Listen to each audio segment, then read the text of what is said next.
What's up, guys? Welcome back to the basement. We got a whole new crew coming here. Ramon couldn't make it, but our boy Cheezeburger is back. You remember Dimitrios? He was the author of Greases in Grease. And we got Chris the Rocket Man Craddock with us today, who I might add is also the first denizen of Pete's Basement to ever wear a suit. Welcome, sir. Thank you for being on the program. Happy to be here, man. You have no idea how happy Roger was that he finally got to use the tie clips on the mic on a fucking real tie. I'm glad I could pop his cherry. Guys, we got a lot of great books. It was a good week for comics. We got Mr. X Razed issue 1. We got Suiciders #1. We got Dave #1. Joe Frankenstein 1. We got Orphan Black, Teenage Mutant Ninja Turtles, Mutanimals. We got Amazing Spider-Man 15. We got Spider-Gwen 1. We got the Black Hood issue 1. And we are going to talk about Colder Bad Seed.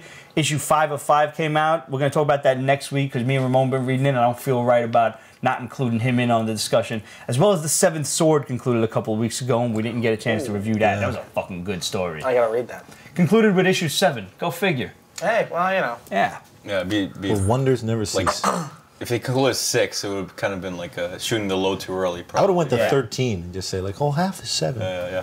Which is 13 is half of 7? No, but that would just like, you know. Did you ever see that Abbott and Costello routine where 13 times 7 is 28? 28, yeah. That's great. Yep. One of the best bits. Is that right? Wait, no, that's impossible. No, he makes it work. He makes it work with addition, subtraction, and multiplication. The only thing he can't wrap his head around is division. It was never included. If you've never seen this, guys, please go on YouTube and watch it. It is a classic bit. They've done it as stand-up. They've done it on the actual TV show. Great stuff. I never read anything by Abbott and Costello. Dude, which comic man. did they work on? What? But then you got to look up the one where he said, like, hey, can you give me You're change lucky of I'm 20? sitting And he gives him across the back table from 2 you. 10s for a 5? Yeah. Oh, man, classic stuff. Before we get into this week's book, what do you got in front of you here? What's going on here? Besides your phone. As you guys may remember from the last episode I was on, me and Tom Griffin, my artist in Greases in Grease, were working on GriffinItes.com. Currently, we're hosting comics from World War IX, Earaches and Eyesores. We didn't even get through 3, 4, 5. like, where'd the rest of the them numbers? Right. It's kind of like Leonard 7, the one with Bill Cosby. Is that too soon or? Boy. Okay. And Green Point of View by Tony Wolf, which is about Greenpoint and how it's changed drastically over the years. I actually just started talking to Tony Wolf on Twitter, and we aim to get him on the show soon. Oh, I'm sure you're going to get him. He's a very nice guy, very easy to talk to, great personality and everything. You guys would love him, I think. He's got good art layout, too. Honestly, the art, I'm sure you guys will see pictures of it, so, better than what I have here. But, and there's green in it. It's fantastic. He's probably the best thing we have on our website, honestly. So it's a green product. Yeah, it's green. Support the planet, please. And lastly, my artist, Tom Griffin, is working on Wow Signal. Wow Signal is his science fiction opus where this spaceship from Earth is responding to a signal called a wow signal, an alien signal called a wow signal, and they're making their way out to space. Why do they call it a wow signal? Is that a scientific term? My artist did the research. I didn't. So yes, wow is probably a scientific term. I didn't. You're a scientist. Do we know what a wow signal is? It's an actual signal. I know it's an actual signal. It's a signal from space. So this is obviously some kind of anagram that it means. Probably, something. yeah. It's not just like wow, we're getting a fucking signal from space. Yeah, right. That was my first reaction. Or maybe it's wow of worlds. Or it could be like a wave function off world. All right, there are wave function off world, right? That's what I'm so thinking. wouldn't it be a WFOW signal? Well, no, you don't include the articles. Wait. Parts of speech. The of is this article, man. Yeah. Function is so it'd be WFOO. Listen, you. All right. No, you can just break it down the wave off world. Listen, I don't know. Now, speaking of going off world, Nah. you're building a fucking rocket, bro. Rocket engine? Rocket engine. See. Now, does this have something to do with that challenge that NASA issued a while back? Where they're going to give like $20 million to some dude who can build a working rocket? You're the first one to up it up to 20, which I'm very happy about. But I heard it was $5 million. Instagram told me it was 20. The internet wouldn't I'm all lie. for it. Let's go to 50. Yeah, let's just go 100. Wait, it keeps going high. Let's go $1 billion. $1 billion. I think it's going to cost about $20 million to get to the moon 100. anyway. So we should make something off of this. So it should be 20. Like if it costs 15 mil, you should be entitled to that last 5 mil. We're doing a lot of things to get us back there. I'm actually going to a lunar surface workshop conference in April talking about this very subject.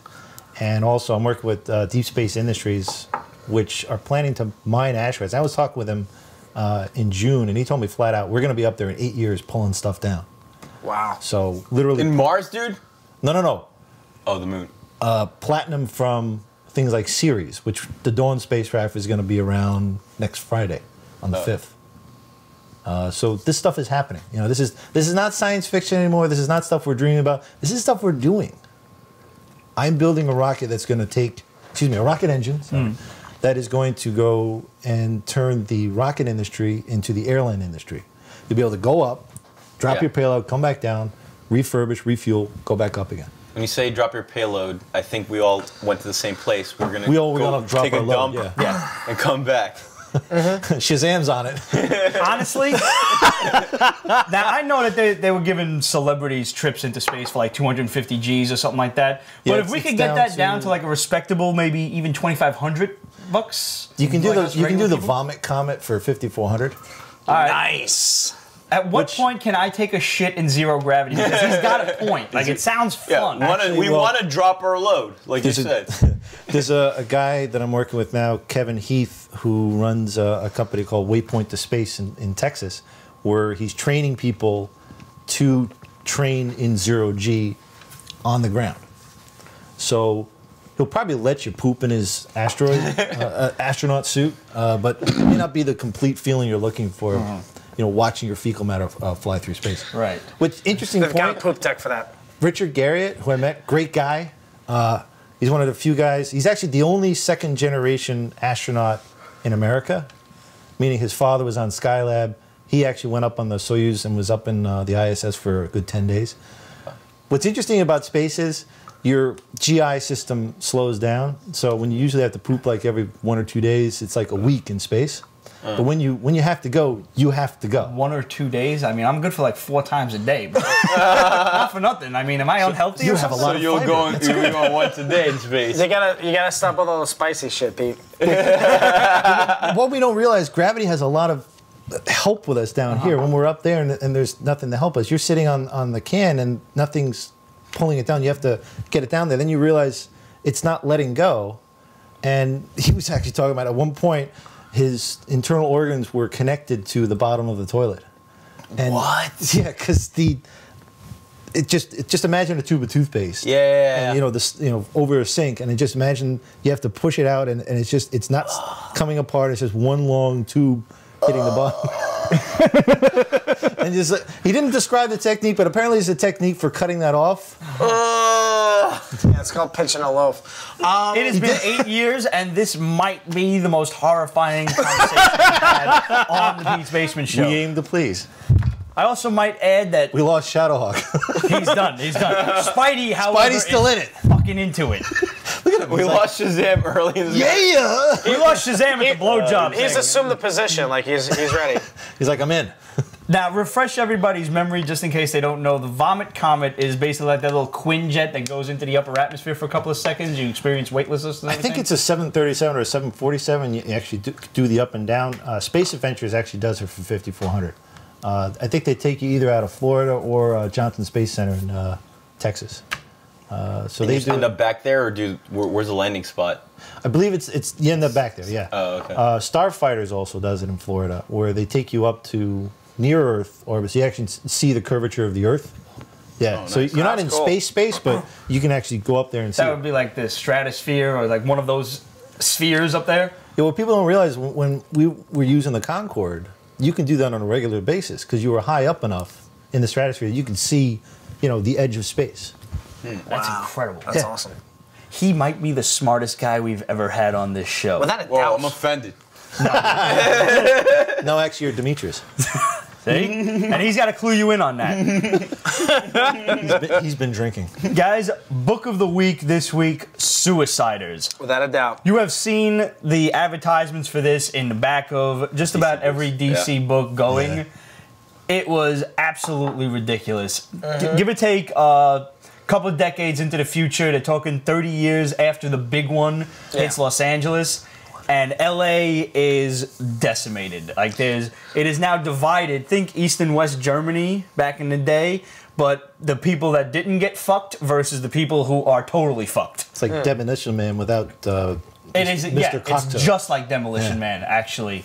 You've got New Angeles, which is like the place behind they erected this wall to keep out the garbage, basically, who are in Lost Angeles, which I thought was a really clever term. Nice. Yeah. And just for what is like no discernible reason yet, they have these gladiatorial games. It seems like maybe once a month. It's their method of keeping order within the haves. But it's not even like they're not fighting, the have-nots or anything. They're not kidnapping poor people. They're just like big ass gladiator dudes and metal cybernetically enhanced, super warriors. And instead of tigers coming out of pits, they've got machine guns and things with flamethrowers like on train tracks coming at them. But that's where I felt that the book felt kind of short, because you had all this lead and all this build up, and then you got to some really weak visuals in terms of the actual posing of fighting.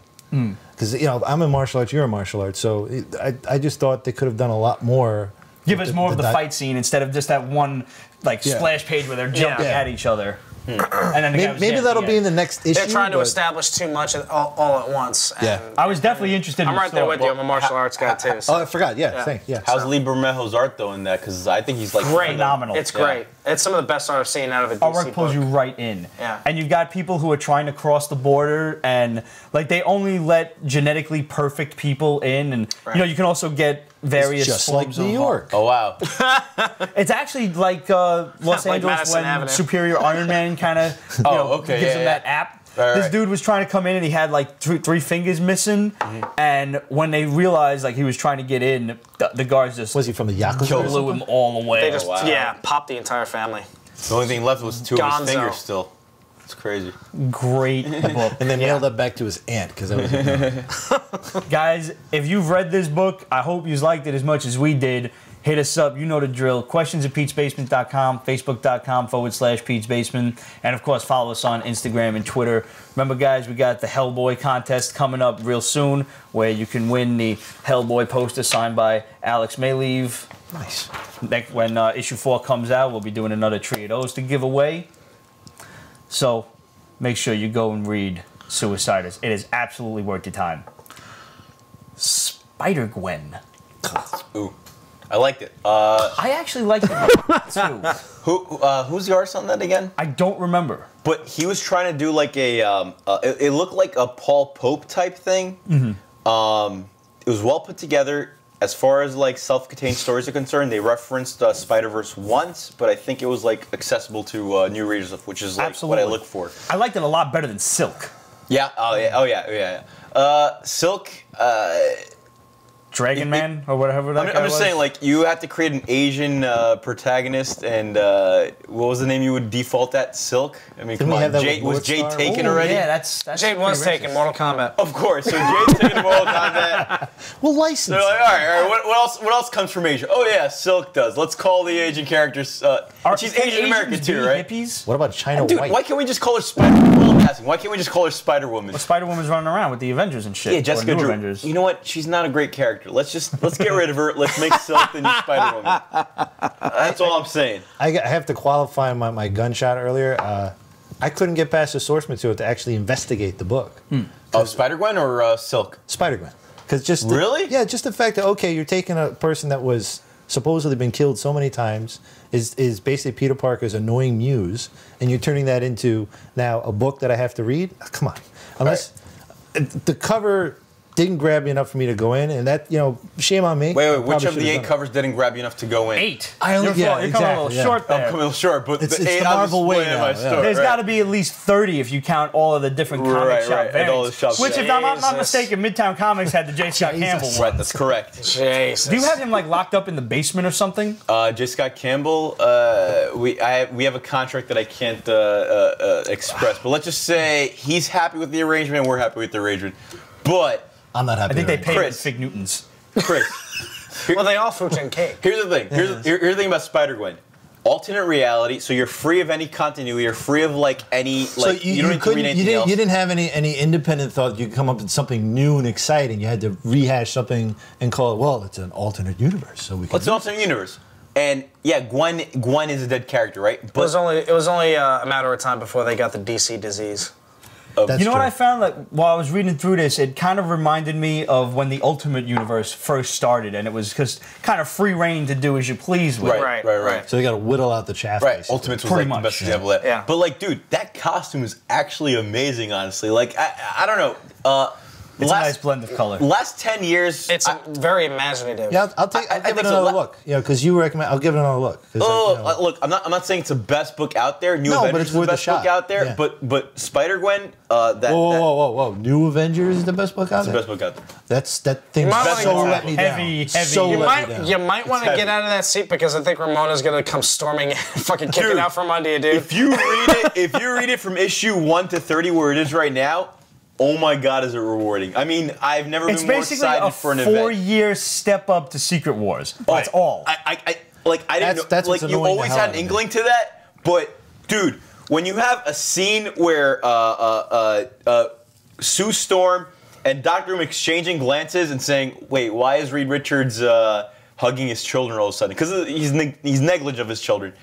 You know, when you have that exchange, when you have Tony Stark lining up 30 shots in a row that he's about to take because the world's about to end, when you have a scene where Storm and Black Panther just slept together and Storm says, "I regret this," and Black Panther says, "You'll always be my queen," and just bounces like a gangster, oh my God, it's the best.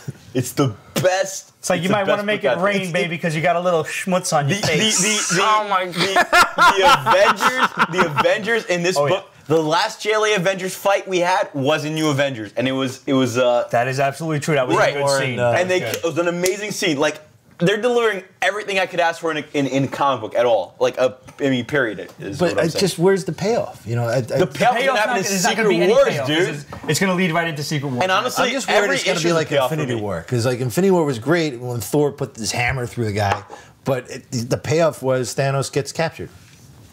So He's not captured. We're not going to know until summer. He's not captured anymore. Yeah. But You One have to final keep thought reading on to find out. Spider-Gwen yeah, I was going to bring up Spider-Gwen again. Yeah. is the fact that it is an alternate universe kind of frees you from any obligation that you have. That's to the book. the thing. So if you don't like it, fuck it. It's an alternate universe, and it means nothing. And on top of that, it's most likely going to end when Secret Wars comes out. So They'll let her live. I Correct. think she's popular Probably, enough. yeah. I don't know about Silk. And I don't. If the book continues the way it's going, it's not going to survive. right. But She might. But Spider-Gwen, like the costume design there, I mean the demand is clearly there. Honestly, the fan service there is just there's so many fans out there for Spider-Gwen for some reason. But The first appearance is going through the roof on eBay. Oh, is that It's right? Ridiculous. But it's like a feel good comic book, and like that's not like there's a reason why Flash seems to be more popular than Arrow is. You know, feel good. that's because he has People want feel-good. superpowers. No, people want feel good comics. They don't want the dark, depressing Chris Nolan stuff anymore. I do. It's reality, man. So we got one good question. Yeah. Jonathan Moreno asks, where was Madam Spider during Spider-Verse? Madam Web Madam was Web, actually yes. in a coma, which we finally Apparently, saw we in saw epilogue. Amazing No relation 15. to Jack Webb. Which was the ending to Spider-Verse that we all needed. Right. Everybody goes their separate ways. We find out what happens to everybody. We get the resolution between Spidey and Ock. El Sinestro actually asked what was up with that whole little Anna Maria wake up in 100 days kind of thing, where he talks into his wristwatch. We don't know what's going on there. But I'm counting 100 days from really this point. kinky So stuff. 3 months, we'll see what happens. I agree. Yeah. He was too popular a character for them to leave in the dust. the He axe, will be yeah. back. But the Madam Web was clearly for the Inheritors was the Master Weaver. It was like their version of Madam Web was the Master Weaver. Like we kind of saw that, but this confirmed it. Like when Doc Ock Spidey was cutting off all of the threads. Right. And she woke up from that coma and was like, I'm freaking out. she's freaking out. Oh my God, I don't see the future anymore. Fuck her. She was a bitch. Hate when that happens. I liked this ending. Like the last one, issue 14 left me really cold. I was like, well, nothing happened. This is the ending that you were looking for. What do you mean? This is It ended with Spider-Man and Silk cuddling. yeah, I know. And that was like, what are you fucking doing? There you go with your warm feelings sort of comic. I like warm feelings in comics. That's why I like Flash over Arrow, man. Flash is definitely a better show. Right? I was disappointed with Arrow as soon as they didn't do the Lazarus Pit to bring him back. Like, you got a sword through your fucking chest and you're still alive.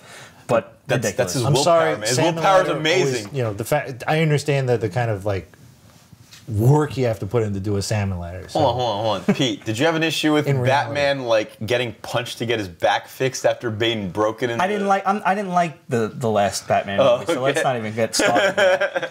Guys, it was fun, but that was it. We have come to the point in the show where I have to remind you, if you don't want to subscribe, you can always go download the audio show. It's on peachbasement.com. But if you want to see the rest of this episode and all of the goofiness that goes along with it, and the smart guy, remember, really brilliant dude, and Dimitri. In my own mind. For 99 cents, you can always rent this episode. You get it for 2 days. It is DTM free. Did I say that right, Roger? Did I get it? No, I didn't get it right. DTF, DRM. That's fine. Yeah. DTF. Whatever. EKG, CKG. You should offer 99 more cents. We're just saying WTF right now. 99 more cents to block my voice actually would be, I think, a great option. Well, we're getting there. All right, cool. We get technologically No, we just there. got to modulate it, turn it into Tweety's voice. For 99 cents, you can rent this episode. It's there for 2 days, and then it magically deletes itself. For $1.99, you can have this episode forevermore. You can invite your buddies over, watch the Pete's Basement Show, get some popcorn, some pizza, some whiskey. It's a party. Or for $3.99, you can get all of the videos every month. Clear whiskey. You can get early access to all of the contests, all of the videos, and you get 2 weeks for free. So how do you beat that? You subscribe for the month, and you get 6 weeks out of the deal. I'd buy that for $1. There you go. It's Nice. It's $3.99. $3.99. But Oh, okay. I'd buy that for almost $4. it's basically the price of a comic book. We are a comic book. We like comic books. We are a comic book. We are a bunch of characters, I'll tell you that. Guys, make sure you watch the rest of the show, or at least go download the audio, because we got a lot more comics to review, and we'll see you in a little bit. Yeah, you won't want to miss this.